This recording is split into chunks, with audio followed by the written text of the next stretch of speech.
Hello friend, welcome to back my channel Aryan classes. Aryan ક્લાસીસની અંદર હું તમામ ધોરણ 12 કોમર્સના વિદ્યાર્થીઓનું હાર્દિક સ્વાગત કરું છું.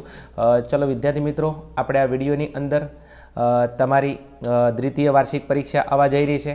તો તમારા માટે દ્વિતીય વાર્ષિક પરીક્ષા માટે હું સ્પેશિયલ આ વિડીયોની અંદર તમને પાટણ જિલ્લા શાળા પરીક્ષા સમિતિ તમે જોઈ શકો છો અને દ્વિતીય વાર્ષિક પરીક્ષા અને 2024 ઓકે વિષય તમે જોઈ શકો છો નામાના મૂળ તત્વો. બીજું આ પેપર કઈ તારીખનું લેવાઈ ગયું છે તમે તારીખ પણ જોઈ શકો છો.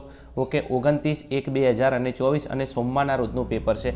એટલે કે ગઈ સાલ તમારો જે આ રીતના ટાઈમ છે એ રીતના સેમ ગઈ સાલ આ જ ટાઈમે પાટણ જિલ્લાની અંદર જે બીજી પરીક્ષાની અંદર પેપર લેવડાનું હતું એનું પેપર સોલ્યુશન આપણે આ વિડીયોની અંદર કરીશું. બીજું ચેનલ પર નવા હોય તો ચેનલને અવશ્ય સબસ્ક્રાઈબ કરજો. ઓકે વિડીયોને લાઇક કરજો અને તમારા મિત્રો સુધી શેર કરજો. ઓકે ચલો હવે વધારે તમારો સમય નથી લેવો, સીધા આપણે ટુ ધ પોઈન્ટ ઉપર આવતા રહીશું.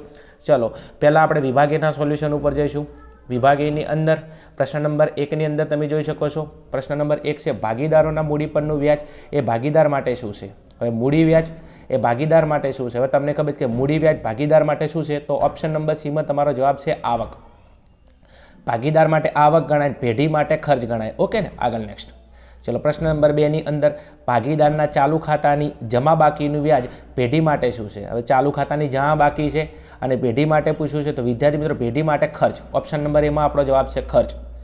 જો પેઢી માટે ખર્ચ કીધું ભાગીદાર માટે કીધું હોત તો આવક આવત. ચલો એના પછી પ્રશ્ન નંબર 3, જ્યાં વ્યક્તિગત કૌશલ્ય મહત્વનું હોય ત્યાં ધંધાની પાઘડી ખાલી જગ્યા હોય. તમને ખબર કે વ્યક્તિગત કૌશલ્ય દરેક વ્યક્તિ જોડે ધંધો કરવાની આવડત હોય તો દરેક પોતાનો ગ્રાહક વર્ગ પોતાની પાસે રાખે, બરોબર છે? તો ગ્રાહકોનું બજારની અંદર શું થઈ જાય? વિભાજન થઈ જાય. એટલે ધંધાની પાઘડી જેવી આવે ઓછી. ઓપ્શન નંબર બી. ઓકે ચલો પ્રશ્ન નંબર 4, અધિક નફો એટલે શું? હવે અધિક નફો બરોબર છે, ચેપ્ટર નંબર તમારું 3 પાઘડીનો પ્રશ્ન છે. અધિક નફો એટલે શું? તો ઓપ્શન નંબર સીમાં તમારો જવાબ છે સરેરાશ નફો માઇનસ અપેક્ષિત નફો. આની વ્યાખ્યા બી પૂછાય છે કે સરેરાશ નફામાંથી અપેક્ષિત નફો બાદ કરતા જે તફાવતની રકમ મળે છે તેને અધિક નફો કહેવામાં આવે છે. પ્રશ્ન નંબર 5, પુનઃમૂલ્યાંકન ખાતાને ખાલી જગ્યા ખાતા તરીકે પણ ઓળખવામાં આવે. તો પુનઃમૂલ્યાંકન ખાતાનું બીજું નામ મોસ્ટ ટાઈમથી પ્રશ્ન છે. તો ઓપ્શન નંબર તમારો ડીની અંદર જવાબ છે. જો જોશો નફા નુકસાન હવાલા ખાતું. શું છે? નફા નુકસાન હવાલા ખાતું. ઓકે અને જો તમને માલ મિલકત નિકાલ ખાતાનું બીજું નામ પૂછે તો સંપાદન ખાતું. ઓકે આ બે ખાતામાંથી એક પ્રશ્ન નીકળે એવો છે. ચલો પ્રશ્ન નંબર 6, ભાગીદારી પેઢીના પુનર્ગઠન વખતે રોકાણો ખાલી જગ્યા કિંમતે પુનઃમૂલ્યાંકન બાદના પાકા સરૈયામાં દર્શાવવામાં આવે છે. તો ઓપ્શન નંબર સીમાં તમારો જવાબ છે બજાર કિંમત. રોકાણોની હંમેશા કઈ કિંમત ધ્યાનમાં લેવાની? બજાર કિંમત. બીજું કોઈ પણ મિલકત હોય, એવું નથી કે રોકાણો જ હોય, બીજી XYZ કિંમત હોય, તમારે હંમેશા પુનર્ગઠન થાય ત્યારે તમારી ચોપડે કિંમત અને બજાર કિંમતમાંથી તમારે બજાર કિંમત ધ્યાનમાં લેવાની થાય. ચલો પ્રશ્ન નંબર 7, નવો ભાગીદાર તેના ભાગની પાઘડી રોકડમાં લાવે છે. નવો ભાગીદાર તમને ખબર છે પ્રવેશનો પ્રશ્ન છે. નવો ભાગીદાર ધંધામાં આવે તો એને પાઘડીના પૈસા લાવવા પડે અને પાઘડીના પૈસા જે રોકડમાં લાવે છે ત્યારે ખાલી જગ્યા ખાતું જમા કરવામાં આવે છે. તો ઓપ્શન નંબર બીમાં તમારો જવાબ છે પાઘડીના પ્રીમિયમનું ખાતું. આમનું આપણે લખશે રોકડ ખાતે ઉધાર તે પાઘડીના પ્રીમિયમ ખાતે જમા. તો કયું ખાતું જમા કર્યું? પાઘડીના પ્રીમિયમનું ખાતું. ચલો પ્રશ્ન નંબર 8, નવા ભાગીદારે લાવેલ પાઘડીનું પ્રીમિયમ ખાલી જગ્યા બાજુ લઈ જવામાં આવશે. નવો ભાગીદાર પાઘડીનું પ્રીમિયમ લાવે એટલે આપણે આમનો શું લખતા હતા? પાઘડીના પ્રીમિયમ ખાતે ઉધાર તે જૂના ભાગીદારોના મૂડી કે ચાલુ ખાતે જમા. પણ કયા પ્રમાણમાં? ત્યાગના પ્રમાણમાં. તો ભાગીદારના મૂડી કે ચાલુ ખાતાની જમા બાજુ ત્યાગના પ્રમાણમાં. તો ઓપ્શન નંબર તમે જોઈ શકો છો ડીની અંદર. જો જૂના ભાગીદારોના મૂડી ખાતે અને તેમના ત્યાગના પ્રમાણમાં જમા કરવામાં આવે છે. મૂડી ખાતે કયા પ્રમાણમાં? ત્યાગના પ્રમાણમાં જમા કરવામાં આવે છે. ચલો એના પછી આપણે જોઈશું પ્રશ્ન નંબર 9, નિવૃત્ત થતા ભાગીદારને ચૂકવવાની બાકી પર ભાગીદારી કરારમાં કોઈ ઉલ્લેખ ન હોય તો ખાલી જગ્યા વ્યાજ ચૂકવવા પાત્ર છે. નિવૃત્ત ભાગીદાર છે એની રકમ એ પેઢીની અંદરથી લઈ જતો નથી એટલે પેઢીની અંદર લોન તરીકે રાખે છે. ભાગીદારી કરાર મુજબ એ લોન તરીકે રાખે તો ભાગીદારની લોન ગણાય. ભાગીદારની લોન ઉપર તમને ખબર છે કેટલા ટકા આવે? 6% આવે. ઓપ્શન નંબર સીની અંદર તમારો જવાબ છે વાર્ષિક 6% લખીએ. ઓકે આગળ નેક્સ્ટ. ચલો એના પછી પ્રશ્ન નંબર 10, વિસર્જન સમયે ભાગીદારી પેઢીની મિલકતો અને જવાબદારીઓની હિસાબી અસર આપવા માટે કયું ખાતું? વિસર્જન વખતે તમને ખબર છે ઓપ્શન નંબર એમાં સંપાદન ખાતું. બીજું એનું બીજું નામ માલ મિલકત નિકાલ ખાતું. કદાચ સંપાદન ખાતું ના હાલત માલ મિલકત તમને નિકાલ ખાતું આપશે. ઓકે ચલો એના પછી નેક્સ્ટ પ્રશ્ન નંબર 11, ભાગીદારી પેઢીના વિસર્જન સમયે મિલકતોની ઉપજમાંથી સૌપ્રથમ કયો ખર્ચ ચૂકવવામાં આવે છે? પહેલો મોસ્ટ ટાઈમથી પ્રશ્ન છે, ચવાઈ ગયેલો પ્રશ્ન છે. તો પેઢીનો વિસર્જન ખર્ચ ઓપ્શન નંબર એ. પહેલા નંબરે કયો ખર્ચ? તો પેઢીનો વિસર્જન ખર્ચ. અને વિસર્જન ખર્ચ કોને ભોગવવાનો હોય? પેઢીએ ભોગવવાનો હોય. પ્રશ્ન નંબર 12, કંપનીને તેના જાહેર ભરણા માટે કોની સંમતિ લેવી પડે છે? તો કંપનીને તેના જાહેર ભરણા માટે ઓપ્શન નંબર બીમાં તમારો જવાબ છે સેબીની પરવાનગી લેવી પડે છે. સિક્યુરિટી એક્સચેન્જ બોર્ડ ઓફ ઇન્ડિયાની સ્થાપના 1992ની અંદરથી હતી. ઓકે, ચાલો પ્રશ્ન નંબર 13, જો જાહેર ભરણામાં અરજી વખતે બહાલ પાલે શેર કરતાં ખાલી જગ્યા કરતાં ઓછા શેરની અરજીઓ તો શેરનું ભરણું રદ કરવામાં આવે છે. ઓકે, તમારું બીજા ભાગનું ચેપ્ટર નંબર 1 શેર મૂડીના હિસાબો, લઘુત્તમ ભરણું તમને ખબર 90%, તો ઓપ્શન નંબર સીમાં છે 90%. જો 90%થી ઓછી અરજીઓ આવે, ઓકે, તો શેરનું ભરણું રદ કરવામાં આવે. ચલો એના પછી પ્રશ્ન નંબર 14, ડિબેન્ચર કંપની માટે શું છે?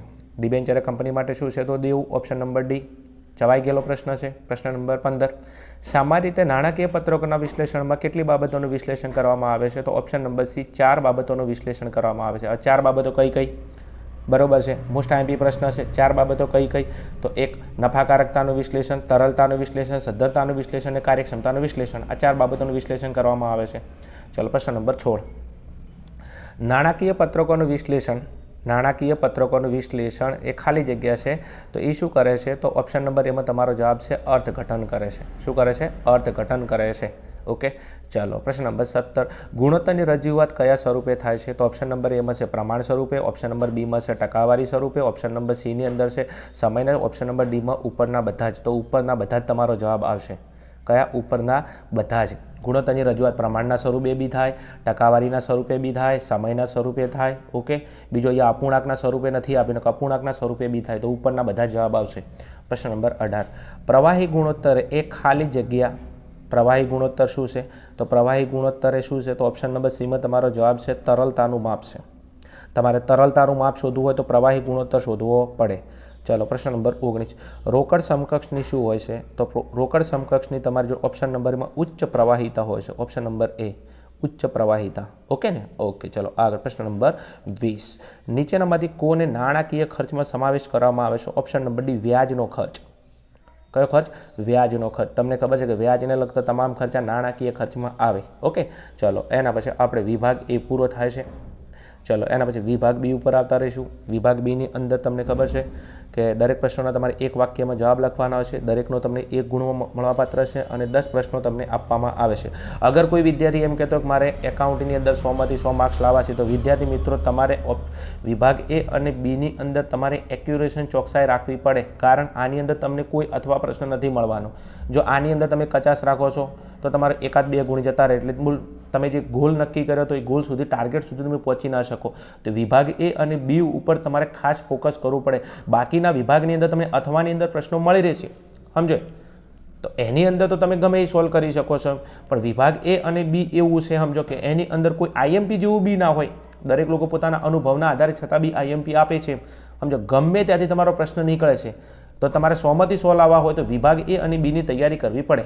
ચલો પ્રશ્ન નંબર 21, પાઘડી એ શું છે? પાઘડી એ શું છે? ચવાઈ ગયેલો પ્રશ્ન છે.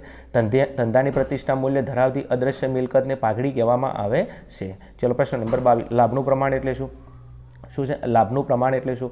તો ભાગીદારી પેઢીમાં ભાગીદારોના નફા નુકસાનના નવા પ્રમાણમાંથી નફા નુકસાનનું જૂનું પ્રમાણ બાદ કરતા નફાનો જે વધુ ભાગ મળે છે તેને લાભનું પ્રમાણ કહેવામાં આવે છે. એનું સૂત્ર છે લાભનું પ્રમાણ બરાબર નફા નુકસાન નવું પ્રમાણ માઇનસ નફા નુકસાનનું જૂનું પ્રમાણ. વિદ્યાર્થીઓ ભૂલ કરે, તમને વ્યાખ્યા પૂછી છે.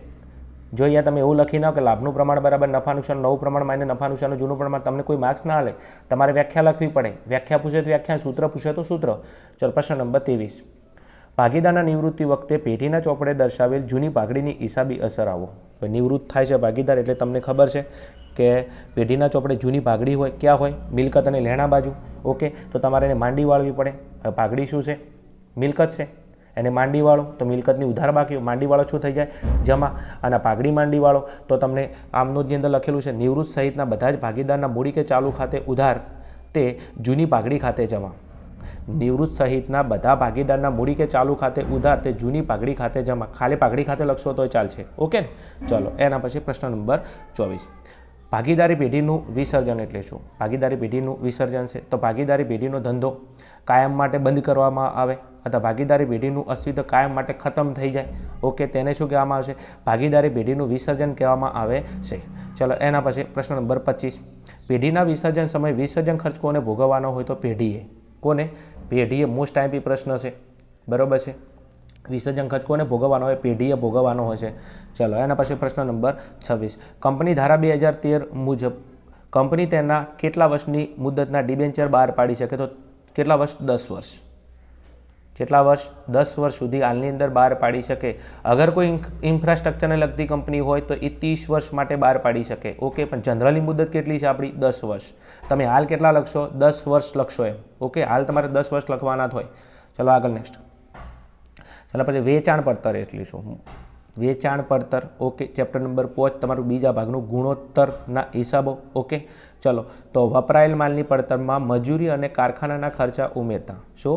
વપરાયેલ માલની પડતરમાં મજૂરી અને કારખાનાના ખર્ચા ઉમેરતા જે પડતર મળે છે તેને વેચાણ પડતર કહેવામાં આવે છે. ઓકે, એનું સૂત્ર વપરાયેલ માલની વેચેલ માલની પડતર બરાબર વપરાયેલ માલની પડતર પ્લસ મજૂરી પ્લસ કારખાનાના ખર્ચા. ઓકે, આગળ નેક્સ્ટ. ચાલો પ્રશ્ન નંબર 28. નાણાકીય ખર્ચનું એક ઉદાહરણ જણાવો. તો નાણાકીય ખર્ચનું ઉદાહરણ તો વ્યાજનો ખર્ચ. કયો? વ્યાજનો ખર્ચ. એક ઉદાહરણ તમને પૂછ્યું છે. ઓકે, વ્યાજનો ખર્ચ, કારણ કે વ્યાજને લગતા બધા ખર્ચા શેમાં આવે? નાણાકીય ખર્ચમાં આવે. ઓકે, ચલો પ્રશ્ન નંબર 29. કામગીરીની પ્રવૃત્તિઓ એટલે શું? શું? કામગીરીની પ્રવૃત્તિઓ એટલે શું? વ્યાખ્યા લખી છે. કામગીરીની પ્રવૃત્તિઓ એટલે ધંધાના ઉપર સર્જનની મુખ્ય પ્રવૃત્તિઓ. શું? ધંધાના ઉપર સર્જનની મુખ્ય પ્રવૃત્તિઓ જે રોકાણ કે નાણાકીય પ્રવૃત્તિઓ નથી. ઓકે, તેને શું કહેવામાં આવે છે? કામગીરીની પ્રવૃત્તિઓ કહેવામાં આવે છે. ચલો એના પછી પ્રશ્ન નંબર 30. રોકાણની પ્રવૃત્તિઓ એટલે શું? રોકાણની પ્રવૃત્તિઓ એટલે શું? તો રોકાણની પ્રવૃત્તિઓ એટલે લાંબા ગાળાની મિલકતો અને અન્ય રોકાણોનું ખરીદી વેચાણ. રોકાણોનું ખરીદી અને વેચાણ જેમાં રોકડ ને રોકડ સમકક્ષનો સમાવેશ થતો નથી તેને શું કહેવામાં આવે છે? રોકાણની પ્રવૃત્તિઓ કહેવામાં આવે છે. તમારે 3 પ્રશ્નો તૈયાર કરવાના. એક કામગીરીની પ્રવૃત્તિઓ, એક રોકાણની પ્રવૃત્તિઓ, એક નાણાકીય પ્રવૃત્તિઓ. આ 3ની અંદરથી તમારો ગમે તે એક પ્રશ્ન પૂછાઈ શકે છે. ઓકે, ચલો વિદ્યાર્થી મિત્રો, હવે આપણે સેક્શન એ અને સેક્શન બી પૂરો કર્યો છે. એના પછી આપણે સેક્શન સી ઉપર આવતા રહીશું. ઓકે, વિભાગ સીની અંદર તમે જોઈ શકો છો નીચેના પ્રશ્નોના માંગ્યા મુજબ જવાબ આપો. તમારે 6ની અંદરથી કોઈ પણ તમારે 4 પ્રશ્નોના જવાબ આપવાના છે. તમે જોઈ શકો છો અને દરેક પ્રશ્નના તમને 3 ગુણ મળવા પાત્ર છે. ઓકે, બીજું તમારે ટાઈમ વધારે નથી લેવો એટલા માટે ફટાફટ હું આને સ્ક્રોલ કરી દઉં. પ્રશ્ન નંબર 31 છે, જોઈ શકો છો, તમે સ્ક્રીનશોટ લઈ શકો છો. એની અંદર તમારે ભૂલ સુધારણા નોંધ લખવાની છે. ચાલો આપણે પ્રશ્ન નંબર 32ની અંદર તમારે લાભના પ્રમાણની ગણતરી કરવાની છે. ઓકે, ચલો પ્રશ્ન નંબર 33ની અંદર માલ મિલકત નિકાલ ખાતા વિશે ટૂંક નોટ લખવાની છે. પ્રશ્ન નંબર 34 વિશે તમારે શું લખવાનું છે? વિસર્જન માટે જરૂરી આમનોંધ લખવાની છે. ઓકે, જરૂરી તમને આમનોંધ પૂછેલી છે વિસર્જનની છે. ચલો પ્રશ્ન નંબર 35ની અંદર જોઈ શકશો. ઓકે, બીજો પ્રશ્ન નંબર 35 તમારો ડિબેન્ચર ચેપ્ટરનો દાખલો છે. ઓકે, અને એની અંદર ડિબેન્ચરમાં તમને ખબર છે કે આઈએમપી દાખલા છે. ઓકે, તમારે જરૂર હોય આઈએમપી દાખલા મને કહેજો, ડિબેન્ચરના દાખલા હું તમને આપી દઈશ. એના બારનો એક કે દાખલો નહીં આવે, તમારે આમનોંધ લખવાની આવે એમાં. ચલો પ્રશ્ન નંબર 36ની અંદર જતા રહીશું આપણે. ઓકે, 36ની અંદર તમને શું પૂછેલું છે? તો એની અંદર બી તમને ડિબેન્ચરનો દાખલો આપેલો છે. ઓકે, અને તમારે એની આમનોંધ લખવાની છે. આ રીતના કરી 6 પ્રશ્નની અંદરથી તમે કોઈ પણ 4 પ્રશ્નો લખી શકો છો. ઓકે, ચલો વિભાગ ડી ઉપર આવતા રહીશું. વિભાગ ડીની અંદર નીચેના પ્રશ્નોના માંગ્યા મુજબ જવાબ આપો. ઓકે, 5માંથી તમારે કોઈ પણ 3 પ્રશ્નોના જવાબ આપવાના છે. દરેક પ્રશ્નનો તમને 4 ગુણ મળવાપાત્ર છે. ઓકે, 5ની અંદરથી સૌથી પહેલાં તમને જે ચેપ્ટર ફાવતું હોય એ ચેપ્ટરની અંદર તમારે 3 પ્રશ્નો ટીક કરી નાખવાના સારા એવા કે જેની અંદર તમને પૂરેપૂરો કોન્ફિડન્સ હોય. ઓકે, આમાં 5માંથી તમારે 3 પ્રશ્નો લખવાના. ઓકે, ચલો પ્રશ્ન નંબર 37ની અંદર તમને ખબર છે કે ભાગડીનો દાખલો આવે છે. કયો દાખલો છે? ભાગડીનો દાખલો છે. ઓકે, ચલો નેક્સ્ટ છે એના પછી જોઈ શકો છો તમે ફરી બી તમને ભાગડીનો દાખલો આપ્યો છે પ્રશ્ન નંબર 38ની અંદર. તમે સ્ક્રીનશોટ લઈ શકો છો એમ શાંતિથી એમ. ચલો પ્રશ્ન નંબર 39ની અંદર એના પછી પ્રશ્ન નંબર 39 તમારું બીજા ભાગનું 4થું ચેપ્ટર છે. ઓકે, નાણાકીય પત્રકોનું વિશ્લેષણ છે. એમાં તમને તુલનાત્મક નફા નુકસાનનું પત્રક પૂછેલું છે. 2 પદ્ધતિઓ છે, એક તુલનાત્મક અને એક છે સમાન માપના પત્રકો. એમાંથી તમને તુલનાત્મકની પદ્ધતિ પૂછેલી છે. ઓકે, સ્ક્રીનશોટ લઈ શકો છો તમે. ચલો એના પછી પ્રશ્ન નંબર 40 ઉપર આવતા રહો. પ્રશ્ન નંબર 40ની અંદર તમને શું કીધું છે કે દેવા ઇક્વિટી ગુણોત્તરની ગણતરી કરો. તમને ગુણોત્તર ચેપ્ટર બીજા ભાગનું ચેપ્ટર નંબર 5 દેવા ઇક્વિટી ગુણોત્તર સૂત્ર મૂકવાનું છે, ગણતરી કરવાની છે. ઓકે, ચલો પ્રશ્ન નંબર 41 ઉપર આવતા રહીશું. એની અંદર તમને કીધું છે કામગીરીના પ્રવૃત્તિમાંથી ઉદ્ભવતો રોકડ પ્રવાહ. કયો? કામગીરીની પ્રવૃત્તિમાંથી ઉદ્ભવતો રોકડ પ્રવાહ. ચલો પ્રશ્ન નંબર 41 તમારા સામે છે. ચલો એના પછી વિભાગ F ઉપર આવતા રહીશું. વિભાગ Fની અંદર તમે નીચેના પ્રશ્નોના માગ્યા મુજબ જવાબ આપો. ઓકે, 5માંથી ફરી પાછા 3 પ્રશ્નો, દરેકના 8 ગુણ મળવાપાત્ર છે. ઓકે, વિભાગ તમારો 24 ગુણનો છે. કેટલા ગુણનો? 24 ગુણનો વિભાગ છે. 5માંથી 3 ધ્યાન આપવાનું, તમને જે ચેપ્ટર વધારે ફાવતું એ ચેપ્ટર સોલ્વ કરવાનું. બીજું, ચલો પહેલો પ્રશ્ન છે 42ની અંદર જો નીચે તમને આપેલું છે પાકું સરવૈયું છે અને નીચે હવાલા જો. બીજો આ પ્રવેશનો દાખલો છે. કોનો છે? પ્રવેશનો દાખલો છે. ઓકે, બીજું કે તમારી જોડે એક પ્રવેશ ઓપ્શનમાં છે, એક નિવૃત્તિ ઓપ્શનમાં છે અને એક બીજા ભાગનું તમારું પહેલું શેરમૂડીના હિસાબ. ઓકે, 24 ગુણની અંદર તમારા 3 ચેપ્ટર પૂછો છે. એક ભાગીદારનો પ્રવેશ પહેલા ભાગનું ચેપ્ટર નંબર 5, એક નિવૃત્તિ ઓકે પહેલા ભાગનું ચેપ્ટર નંબર 6 અને એક શેરમૂડીના હિસાબો બીજા ભાગનું પહેલું ચેપ્ટર. 3 ચેપ્ટર તમારે તૈયાર કરવાના. 3 ચેપ્ટરની અંદરથી 5 દાખલા આવશે. 5માંથી તમારે 3 લખવાના. ઓકે, ચલો આગળ. પ્રશ્ન નંબર તમારો 43. ફરી અહીંયા પણ તમને પ્રવેશનો દાખલો આપેલો છે. કોનો છે? પ્રવેશનો દાખલો છે. ઓકે, પાકું સરવૈયું આપેલું છે. સ્ક્રીનશોટ તમે લઈ શકો છો એમ. ચલો એના પછી આના હવાલા નીચે તમને આપેલા છે. ઓકે, જોઈ શકો છો તમે. આ છે તમારો પાકા સરવૈયાના હવાલા છે. એના હવાલા અને પાકા સરવૈયાને આધારે તમારે ફરી પ્રવેશનો દાખલો સોલ્વ કરવાનો છે. ઓકે, ચલો પ્રશ્ન નંબર 44. 44ની અંદર ફરી તમને પાકું સરવૈયું આપેલું છે અને આ તમારો નિવૃત્તિનો દાખલો છે. કોનો છે? નિવૃત્તિનો દાખલો છે. ઓકે, તમે જોઈ શકો છો પાકું સરવૈયું તમારું અહીંયા પૂરું થાય છે. ઓકે, ચલો અને આ તમારા હવાલા છે. આ શું છે? તમારા હવાલા. આને આધારે તમારે દાખલો સોલ્વ કરવાનો છે. ઓકે, ચલો એના પછી પ્રશ્ન નંબર 45ની અંદર આ તમારા શેરમૂડીના હિસાબો. ઓકે, એનો દાખલો છે શેરમૂડીના હિસાબોનો. ઓકે, એક દાખલો એ છે 45ની અંદર અને એક દાખલો છે તમારો 46ની અંદર. તમે જોઈ શકો છો અહીંયા 46ની અંદર ફરી પાછો તમને શેનો દાખલો આપેલો છે? આ એ તમારો શેરમૂડીના હિસાબો છે. એટલે તમારે કામ શું કરવાનું? વિભાગ F માટે 5 દાખલા પૂછાય છે. એની અંદર મારી દ્રષ્ટિએ હું કહું તો મારી દ્રષ્ટિએ પ્રવેશના 2 તૈયાર કરવાના, 2 ચેપ્ટર તૈયાર કરવાના. નિવૃત્તિને અથવા કાઢી નાખો ચાલે. પ્રવેશના 2, વિસર્જન શેરમૂડીના હિસાબના 2 અને વિસર્જનને તમે અથવા કાઢી નાખો તોય તમારી જોડે 4. વિસર્જન નિવૃત્તિ અથવા કાઢો ને તોય તમારી જોડે કેટલા ઓપ્શન છે? 4માંથી 3 લખવાના. તો પ્રવેશના 2 લખો અથવા પહેલાંનો 1 લખો અથવા પહેલાંના 2 લખો, પહેલાંનો 1 લખો એમ. આ રીતના તમે તૈયારી કરો તો થોડું સારું. સ્માર્ટ તૈયારી કરવી બહુ જરૂરી, કારણ કે હવે ટાઈમ બહુ ઓછો છે. સમજે રાત નાની વેસ જાય એવું છે એમ. ચલો એના પછી વિભાગ Fમાં આવતા રહો. વિભાગ Fની અંદર તમને ખબર છે કે 2 વિના વાર્ષિક હિસાબો છે, એક ભાગીદારી પેઢીના વાર્ષિક હિસાબો, એક કંપનીના વાર્ષિક હિસાબો. ઓકે, ચલો તમે જોઈ શકો છો અહીંયા દરેકના 11 ગુણ છે. 2 દાખલા છે. કોઈ અથવા પ્રશ્ન આપવામાં આવતો નથી. ઓકે, તમે ભાગીદારીનું તમને કાચું સરવૈયું આપેલું છે. ઓકે, નીચે તમે જોઈ શકો છો આ તમારું કાચું સરવૈયું છે. ઓકે, સ્ક્રીનશોટ લેવો લઈ શકો છો. ઓકે, આ તમારું કાચું સરવૈયું આવી ગયું. ચલો એના પછી નેક્સ્ટ તમને હવાલા આપેલા છે. ઓકે, અને આના આધારે તમારે શું તૈયાર કરવાના છે? વાર્ષિક હિસાબો તૈયાર કરવાના છે. ઓકે, ચલો એના પછી પ્રશ્ન નંબર 48ની અંદર તમને આપેલું છે કંપનીનું કાચું સરવૈયું અને કંપનીના કાચા સરવૈયાના આધારે ફરી તમારે કંપનીના વાર્ષિક હિસાબો તૈયાર કરવાના છે. ઓકે, ચલો અહીંયા જોઈ શકો છો તમે એન્ટ્રીઓ બધી. બરાબર, આ તમારું કાચું સરવૈયું છે. ઓકે, મૂળ તમે આનો સ્ક્રીનશોટ લઈ શકો છો. આ છે. ઓકે, હવાલાની અંદર તો આમાં કોઈ ફૂંચી ખાવાય હોતું નથી. વધારાની માહિતીની અંદર તમને કરવેરાની જોગવાઈનો હવાલો એક જ આપેલો છે. ઓકે, આટલું કામ કરી અને તમે બંને 11 ગુણના દાખલા સોલ્વ કરી શકો છો. બીજું, તમને આ કંપનીના વાર્ષિક હિસાબની અંદર કોઈ પ્રશ્ન હોય કયા દાખલા આવવાના છે તો આના માટે હું 3 દાખલાનો વિડીયો બનાવું છું. તમે શાંતિથી એટલા 3 દાખલા તૈયાર કરી લેજો, તમારું કામ થઈ જશે એમ. દાખલાની અંદર શું નવીનતા કદાચ કરી શકે છે એ પણ હું તમને કહીશ એમ. 3 દાખલા હું બને તમારા માટે સ્પેશિયલ વિડીયો અપલોડ કરું છું. 3 દાખલા તૈયાર કરો તો 11માંથી તમારા 11 ગુણ આરામથી આવી જશે. ઓકે, ચલો અહીંયા આપણા પ્રશ્નનું સોલ્યુશન ફૂલ્લી પૂરું થાય છે. ઓકે, વિડીયો સારો લાગે હોય તો વિડીયોને લાઇક કરજો, કોમેન્ટ કરજો અને તમારા મિત્રો સુધી શેર કરજો. બીજું, ચેનલ તમને હેલ્પફુલ થતી હોય, જુઓ છો તો થોડી દાનત રાખો. ચેનલને સબસ્ક્રાઈબ કરવાની આદત પાડો એમ. મિત્રો ચેનલ તો જોવે છે પણ ચેનલને સબસ્ક્રાઈબ નથી કરતા એમ. ઓકે, તમે જેવો 7% સપોર્ટ આપશો તો સામેથી એવો 7% સપોર્ટ મળશે. સમજો, બોર્ડની પરીક્ષા ઉધી બરાબર છે. તમારે 12માની અંદર જે પણ IMP થતું છે ઓકે એના વિડીયો અમે અપલોડ કરવાની ટાઈમ કાઢી અને અપલોડ કરીશું વિડીયો, પણ તમે થોડો સપોર્ટ કરો એમ. સમજો, તમે જેવો 7% સપોર્ટ કરશો તો અમને કામ કરવાનો થોડો ઉત્સાહ આવે એમ. ઓકે, ચલો તથા